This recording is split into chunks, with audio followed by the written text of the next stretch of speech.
Para entender de verdad cómo se forjó el mundo moderno, el mundo en el que vivimos, hay que hacer un viaje. Un viaje a los hornos de los siglos XVIII y XIX. Vamos a sumergirnos en la increíble historia de las revoluciones industriales. Es que si lo pensamos es una buena pregunta, y la respuesta no está en el silicio de hoy, sino en el vapor, el carbón y el hierro de ayer. Todo, absolutamente todo, empieza aquí, con una transformación que lo cambió todo para siempre.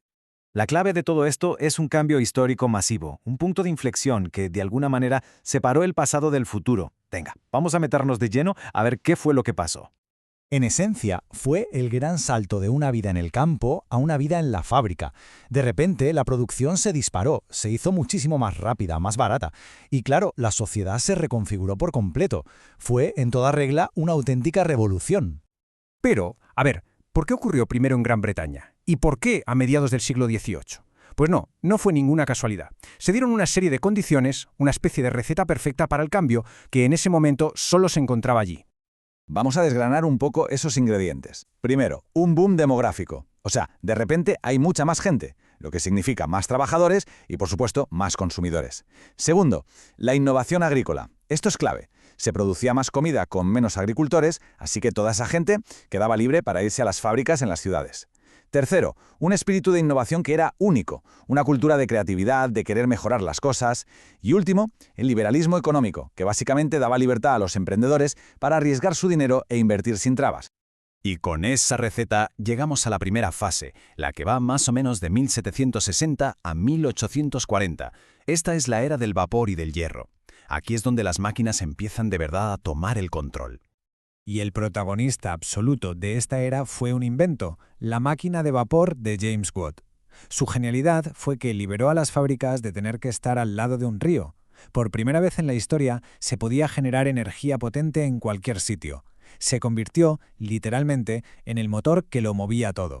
El carbón era el combustible que alimentaba esas máquinas, y el hierro, el material con el que se construía todo. Las industrias que lo petaron fueron la textil y la siderurgia. Y con el ferrocarril y los barcos de vapor, bueno, el mundo de repente se hizo mucho, mucho más pequeño y rápido. Lo importante es que todo estaba conectado. Pero la cosa no se detuvo ahí, ni mucho menos. A partir de 1870 llegó una segunda ola con fuerzas todavía más potentes.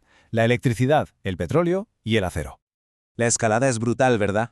Se pasó del carbón a la electricidad y al petróleo. Del hierro a su versión mejorada, el acero, que es mucho más resistente y ligero. Y de los textiles a industrias que iban a transformar nuestra vida diaria, como la del automóvil o la química. Ojo, que no solo cambió la tecnología, cambió la propia forma de trabajar. Con el taylorismo, el trabajo se dividió en tareas súper simples y cronometradas. Y luego llegó el Fordismo y lo llevó al siguiente nivel, con la cadena de montaje, donde cada trabajador hacía lo mismo una y otra vez. La eficiencia se disparó, claro.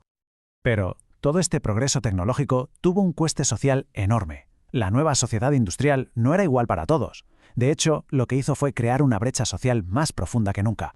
Aquí se ve el contraste de una forma muy clara. Por un lado estaba la burguesía, los dueños de las fábricas, del capital, los que acumulaban poder y una riqueza inmensa, y por el otro el proletariado, los trabajadores, que solo tenían su fuerza de trabajo para vender a cambio de salarios de miseria. Hablamos de jornadas agotadoras, de 12, 14 horas, en condiciones peligrosísimas y sin apenas derechos. Eran dos mundos totalmente opuestos bajo el mismo techo industrial. Y todo esto nos lleva a hoy. ¿Por qué es tan importante entenderlo? Pues porque el mundo que construyeron es, en gran medida, el mundo en el que vivimos ahora mismo. Pensemos en ello. Las grandes ciudades en las que vivimos crecieron entonces. La economía globalizada nació con aquellos barcos y trenes. Toda nuestra tecnología, de una forma u otra, desciende de aquellos inventos. E incluso los debates actuales sobre desigualdad o derechos laborales tienen su origen justo ahí, en esa división de clases. Es que la conexión es así de directa. Casi cualquier aspecto de nuestra vida moderna, desde cómo nos comunicamos hasta cómo nos movemos, tiene una línea directa que nos lleva de vuelta a estas revoluciones. Así que, al mirar a nuestro alrededor, hay que recordar que somos herederos de ese gran cambio. Y esto, claro, nos deja con una pregunta final en el aire. Si ellos construyeron nuestro presente, ¿qué mundo estamos construyendo nosotros con la revolución tecnológica actual?